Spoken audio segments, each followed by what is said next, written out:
Halo kawan-kawan kasus Apik, pada video kali ini saya akan membahas tentang sebuah insiden yang menjadi sebuah mimpi buruk di sebuah industri dunia pemproduksian anime. Ya, kasus ini sangatlah ramai ya, diperbincangkan oleh banyak orang pada tahunnya 2019 kalau tidak salah. Ya, orang-orang pada banyak bertanya bagaimana sebuah studio anime ini tiba-tiba terbakar waktu itu. Gimana sampai membuat korban jiwa melayang ya.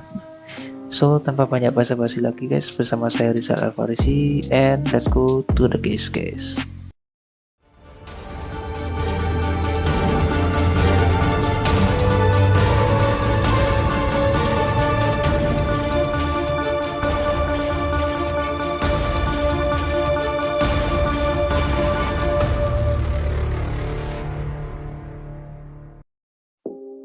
Kyoto Animation.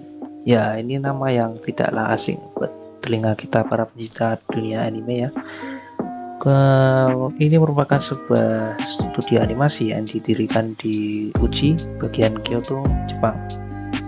Ya, perusahaan ini itu sebenarnya memiliki beberapa cabang yang dimana yang didirikan di beberapa titik kota Kyoto.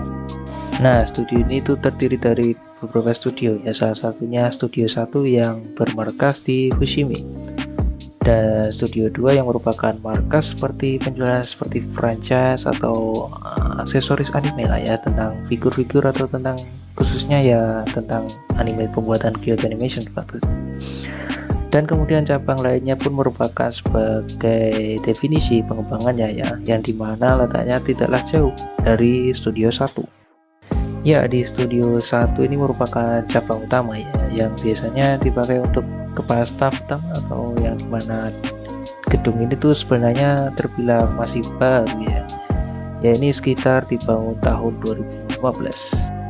Dimana studio Kyoto Animation ini tercatat sebanyak 24 anime sukses dianimasikan oleh studio ini, seperti series Yoga, Clannad, Violet Evergarden, dan lain sebagainya.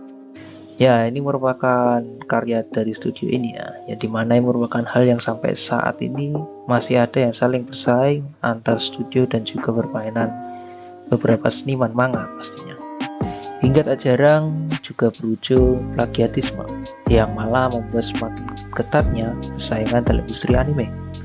Yang tak jarang malah juga sering terjadi beberapa studio ya.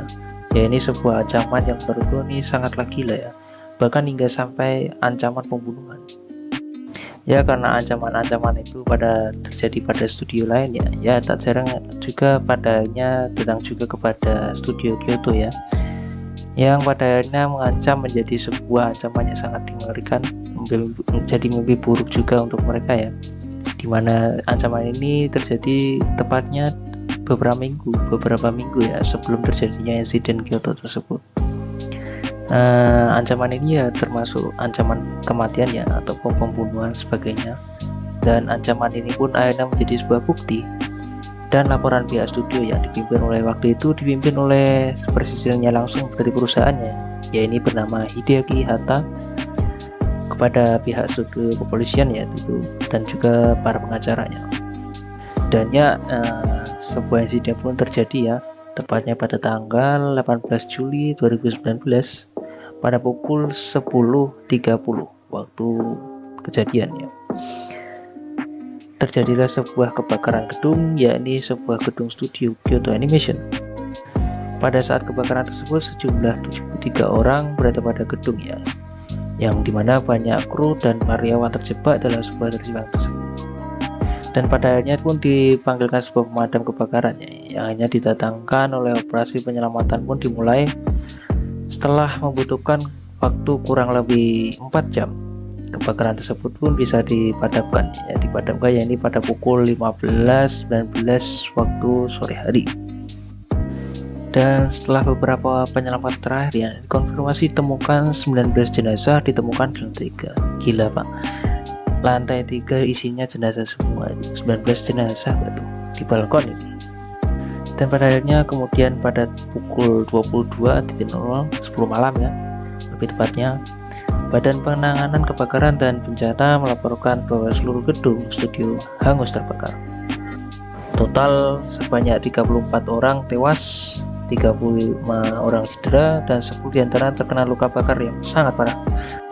Dan beberapa jam kemudian itu setelah diselidiki oleh pihak kepolisian ya, jadi terungkaplah seorang ya pelaku pembakaran yang bernama Shinji Aoba berumur 41 tahun.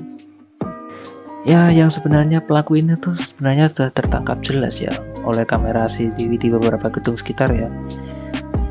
Dengan santainya Shinji Aoba ini menggunakan kaos merah, membawa ransel serta troli untuk mengangkut sejumlah jerigen yang berisikan 40 liter bensin. Shinji Aoba ini pun dengan santainya memindahkan sebanyak 20 liter di luar area gedung dan melakukan pembakaran dengan sambil teriak-teriak mati, mati. Ya, saking gilanya ini orang ya, sampai menyiramkan bensin ke beberapa orang ya di sekitar jalan hingga mereka itu berlarian tuh di jalan-jalan dalam keadaan terbakar. Gila, sampai sadis gitu ya orangnya.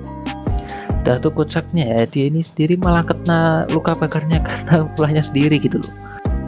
Dan akhirnya pun si Aoba ini ditahan oleh pihak kepolisian ya. Dia ini menyerahkan diri dan dia pun langsung ditahan oleh pihak kepolisian prefektur Kyoto. Nah, tapi karena dirinya sendiri ini dalam keadaan terluka parah ya, seperti yang tadi, dia malah kena lukanya sendiri di bagian kaki, dada, dan bagian wajahnya. Dia ini bagian lukanya termasuk parah juga. Dia pun dibawa ke rumah sakit Daru sebelum dilanjutkan untuk ditahan. Nah, setelah penyelidikan lebih lanjut, Shinji Aoba pun mengatakan bahwa dirinya ini melakukan pembakaran tersebut ya dikarenakan studio Kyoto Animation ini serasa melakukan plagiatisme terhadap salah satu karya miliknya ini karena novel miliknya.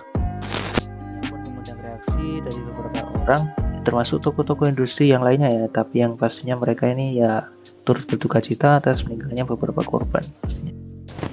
Bahkan perusahaan studio yang lainnya pun sampai membuat penggalangan dana ya. Yang kerennya ini sebelum 44 jam ya, ini dalam waktu 4 jam mereka sudah menerima dana sebesar 250. Ya gitulah ya guys ya, jadi seperti itulah ya bagaimana persaingan dalam sebuah karya itu pastinya ada. Ini juga sebagai imbuan untuk kita ya, jadi untuk diri kita sendiri ya, dimana kita juga harus menghargai karya dari orang lain yang jangan hanya menghujat saat mereka buruk-buruknya ya, tapi malah menjiplak karya mereka dan mengambil karya mereka ini dengan saat sedang bagus-bagusnya saja. Oke lah, selalu menghargai karya orang ya pastinya, agar kita selalu menghargai dan bersaing dengan cara baik-baik lah ya, bersaing dengan cara prestasi atau dengan lainnya yang lebih baik ya. Soalnya itu saja guys pembahasan kali ini. Terima kasih sudah nonton video ini ya. Pembahasan kali ini hanya singkat saja, tidak usah banyak-banyak. Makasih sudah mampir pada video ini. Semoga kalian tetap terhibur pada video ini. Kita akan lanjut lagi ke pembahasan berikutnya.